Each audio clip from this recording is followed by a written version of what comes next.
A la ciutat de Venècia, l'any 1619, va néixer la Barbara Strozzi, una de les compositores italianes més prolífiques i famoses de la seva època.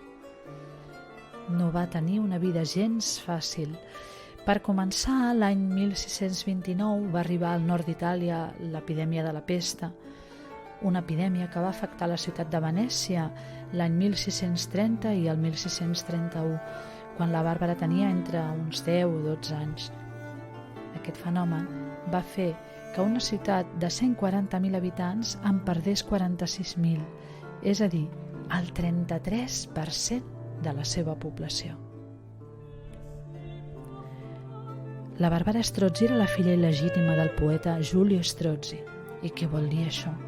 Que va néixer fora del matrimoni, com dictaven les normes socials i religioses de l'època. Tot i això, tot i que aquesta situació no era gaire favorable per a ella, el seu pare la va afillar, és a dir, que li va donar una bona educació i en veure el seu extraordinari talent musical va moure els seus contactes dins del cercle intel·lectual per donar-la a conèixer. Va estudiar amb ell l'art de la poesia i també va tenir per mestres els compositors Francesco Cavalli i Antonio Cesti.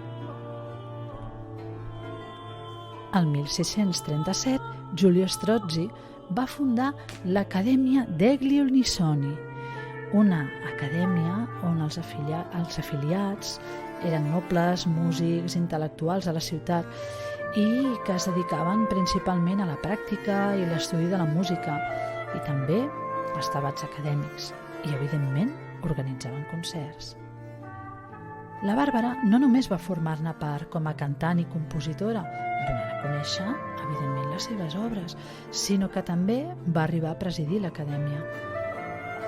Tenia una veu que era l'admiració de tota Europa.